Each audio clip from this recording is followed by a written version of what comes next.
Hello friends, my name is Dr. Rajiv and you are watching my YouTube channel Medical Nerd. Today we are going to discuss about the hypertension और hypertension को हम जानते हैं raised blood pressure के रूप में। hypertension की classification के बारे में जानेंगे, उसकी ग्रेडिंग के बारे में जानेंगे और कौन से रिस्क फैक्टर्स होते हैं जो कि hypertension को बढ़ाते हैं। यही सब हम जानने वाले हैं इस लेक्चर में, तो वीडियो को एंड तक जरूर देखना। तो let's start the play without any delay. So first of all, let's know about its definition. It is the raised blood pressure of blood against the arterial walls that remain higher persistently for a longer period. तो definition तो यही बता रही है कि blood pressure जो है वो higher रहेगा, किसके ऊपर? arterial walls के ऊपर रहेगा और persistently रहेगा over a period of time.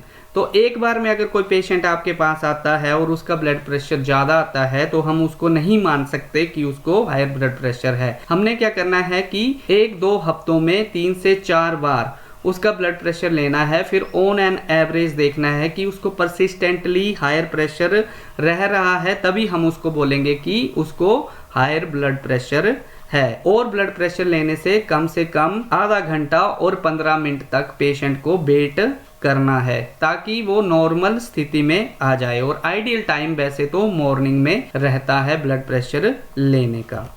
So blood pressure की डेफिनेशन हमें पता है कि it is the lateral pressure exerted by the blood on the arterial walls. तो ये हमने पहले पढ़ लिया था कि ब्लड प्रेशर क्या होता है। ब्लड प्रेशर 2 तरह का होता है, सिस्टोलिक और डायस्टोलिक। सिस्टोलिक ब्लड प्रेशर क्या होता है? When the heart contracts the working period of the heart during which we get the pressure, that is systolic blood pressure. Relaxing period होता है उस टाइम जो हमें ब्लड प्रेशर मिलता है, उसको हम बोलते हैं diastolic blood pressure. So next is the grading और the classification of the blood pressure. तो इसकी 4 क्लासिफिकेशन की गई है। एक में एलिवेटेड है। एलिवेटेड में सिस्टोलिक ब्लड प्रेशर जो है वो एक रेंज में रहेगा 120 to 129 और डायस्टोलिक ब्लड प्रेशर जो है वो 80 तक रहेगा या उससे कम रहेगा। तो इसको हम बोलेंगे कि person is having a elevated blood pressure. और उसके बाद स्टेज 1 की कैटेगरी आती है, उसमें सिस्टोलिक ब्लड प्रेशर रहेगा 130 to 139 रहेगा और डायस्टोलिक ब्लड प्रेशर जो है वो रहेगा 80 to 89 के बीच में। और स्टेज 2 में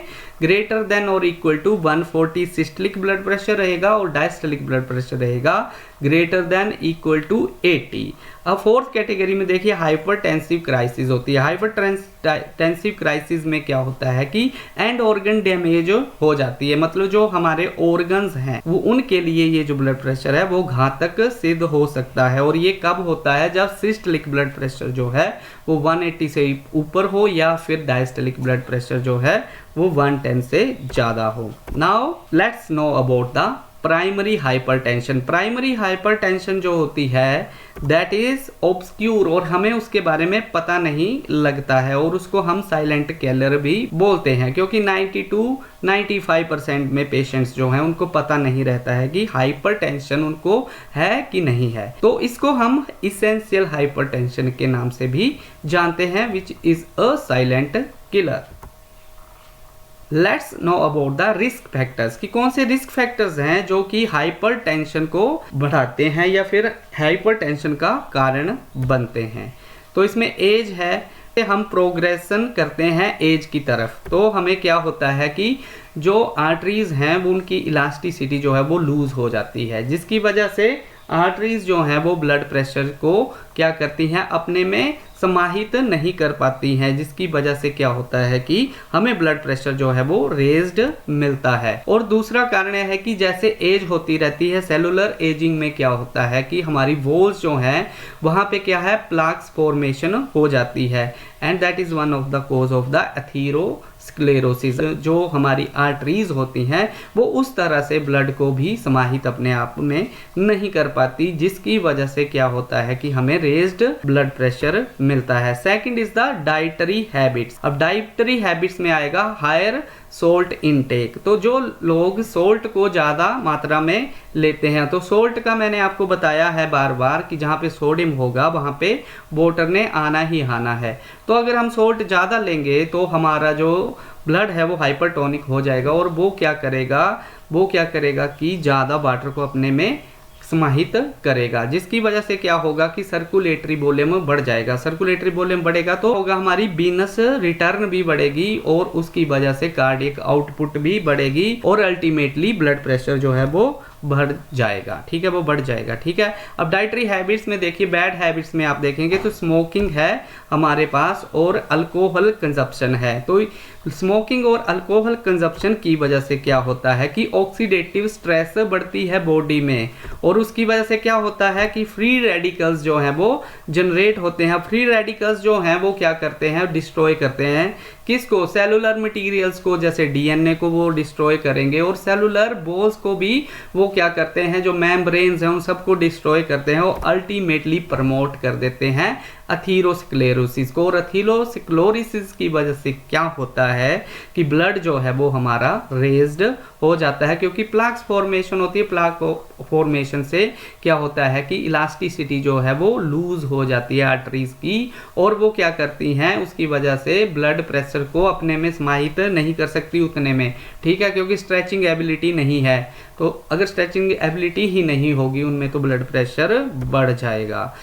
third one is the sedentary lifestyle. तो सीडेंटरी लाइफस्टाइल में क्या होता है कि बेसिकली जब पर्सन मूव नहीं करेगा तो हार्ट जो है उसके ऊपर तो वो बिल्कुल ही रिलैक्सिंग स्टेज में रहता है और उसकी जो नॉर्मल एबिलिटी होती है कॉन्ट्रैक्टिलिटी की वो भी वो लूज करता जाता है, क्योंकि उसका यूज नहीं हो रहा है। और सेकंड क्या होता है कि हमारे में कोलेस्ट्रॉल जमने लगता है। और कोलेस्ट्रॉल का आपको पता है कि cholesterol is the one of the factor which promotes the atherosclerosis और it promotes the plaque formation और ultimately it is causing what, it is causing higher blood pressure। तो ब्लड प्रेशर को रेज करता है। और फैमिली हिस्ट्री में भी अगर किसी को ब्लड प्रेशर रहा है तो उनका क्या होता है कि उसमें उसका जो नेक्स्ट जनरेशन है उसको भी होने का खतरा रहता था है। तो यही है कि ये रिस्क फैक्टर्स थे जो कि हाइपरटेंशन में मेनली क्रिटिकल हैं, जो कि हमको देखने हैं।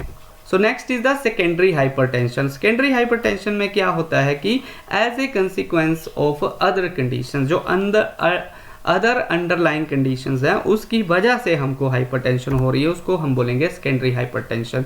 तो कोज क्या हो सकता है हमारे पास, रीनल कोज हो सकता है जिसमें कि किडनी के डिसऑर्डर्स आते हैं। उसकी वजह से क्या होता है कि रीनल आर्टरी स्टेनोसिस है, उसमें नैरोइंग हो गई है तो उससे रीनल ब्लड फ्लो कम हो जाएगा। और रीनल ब्लड फ्लो को कौन सेंस कर लेगा, ये जस्टा ग्लोमेरुलर सेल्स जो हमने पिछले लेक्चर में पढ़ा था वो क्या करेंगी, वो सेंस करेंगी लेस ब्लड फ्लो को और एंजियोटेंसिन एल्डोस्टेरोन सिस्टम जो है वो एक्टिवेट हो जाएगा और अल्टीमेटली जो है ये ब्लड प्रेशर को रेज कर देगा। और ब्लड प्रेशर को रेज करने की वजह से क्या होगा, हाइपरटेंशन हो जाएगी।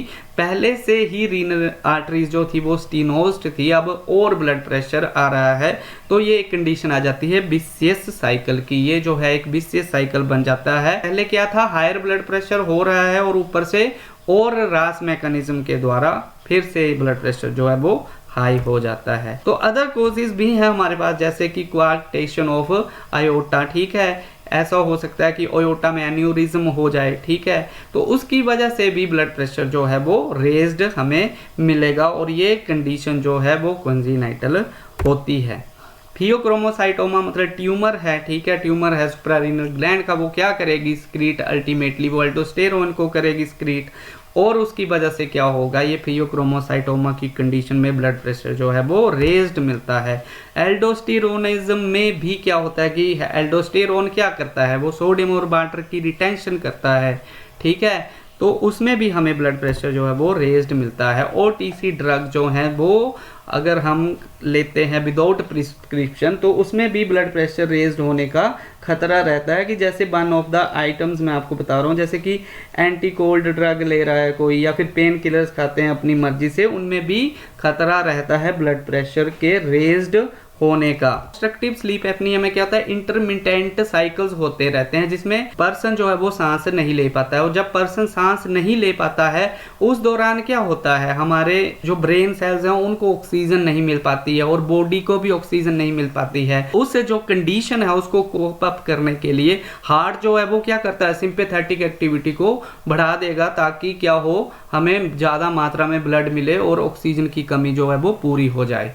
लेकिन ये जो है है ये एज ए कंपनसेटरी मैकेनिज्म होता है। नॉर्मली ऐसा नहीं होना चाहिए। जब हमारी स्लीपिंग होती है उस टाइम हमारा क्या होना चाहिए, पैरासिम्पैथेटिक नर्वस सिस्टम एक्टिवेट होना चाहिए। पर यहाँ पे क्या हो रहा है कि we are getting lesser oxygen, जिसकी वजह से हार्ट को स्लीप में भी काम करना पड़ सकता है, जिसकी वजह से हमें स्ट्रोक होने का खतरा रहता है और ब्लड प्रेशर के हाई होने का भी खतरा होता है। अब देखिए सिम्टम्स क्या रहेंगे। सिम्टम्स में हमें चेस्ट पेन हो सकती है, शॉर्टनेस ऑफ ब्रेथ और डिस्निया ऑन एक्सर्शन जिसको हम बोलते हैं वो भी हमें हो सकता है। ठीक है, हेडेक रहेगी, डिजीनेस और फटीग रहेगी और नोजिया वोमिटिंग भी रहेगी और एपिस्टेक्सिस हो सकती है। ठीक, नाक से खून आना ऐसा हो सकता है जब हमारा ब्लड प्रेशर जो है वो रेज होता है और वो रेज ही रहता है और काफ़ी दिनों तक हम जो है उसका उपचार नहीं कराते हैं तो हमें एपिस्टेक्सिस भी मिल सकती है। एंजाइटी रहती है पर्सन में और कंफ्यूजन हो सकता है। ब्लड विजन और अदर विजन चेंजेस जो हैं वो भी हो सकती हैं अगर जो हम हाइपरटेंशन को टाइमली ट्रीट नहीं करते हैं। तो ये एक अलार्मिंग सिम्टम्स होंगे कि आपका ब्लड प्रेशर जो है वो रेज। और buzzing in ears you can get it as a symptom of raised blood pressure. So अगर हम ब्लड प्रेशर को कंट्रोल ना करें, तो मैंने आपको बोला था कि जब ब्लड प्रेशर जो है वो ज़्यादा दिन तक कंट्रोल ना करे तो फिर एंड ऑर्गन डैमेज भी हमें देखने को मिलती है, जिसमें कि स्ट्रोक हमें देखने को मिल सकता है और हार्ट डिसीजेज जैसे MI का खतरा हमें बना रहता है। ठीक है, तो ये तो एक्यूट कंडीशन होंगी। और साथ में अगर काफ़ी दिनों तक जो है वो ब्लड प्रेशर हाई रहेगा तो हम लैंड कर सकते हैं किडनी फेलियर की कंडीशन में और हमारे में रेटिनल डैमेज भी हो सकती है। रेटिना को डैमेज हो सकती है और it can cause even blindness. तो ये क्या है, हायर ब्लड प्रेशर जो मैंने बोला था कि हाइपरटेंसिव क्राइसिस जब रहेगी, जब ब्लड प्रेशर 200 से ऊपर चला जाए, सिस्टलिक और डायस्टलिक ब्लड प्रेशर जो है वो 110 से भी ऊपर चला जाए, तो ये हमें स्ट्रोक होने का खतरा और हार्ट अटैक होने का खतरा जो है वो रहता है। साथ में किडनी फेलियर भी हो सकता है और आंखें जो हैं वो अंधी हो सकती हैं। तो हमें इस कंडीशन को, इस अलार्मिंग कंडीशन को समय रहते पहचानना है और पर्सन जो है उनको एंड ऑर्गन डैमेज से बचाना है। सो ये तो था आज का लेक्चर। अगर आपको ये लेक्चर पसंद आया हो तो आप इस चैनल को सब्सक्राइब कर सकते हैं और इस वीडियो को आप अपने दोस्तों को फॉरवर्ड कर सकते हैं and you can also like the video.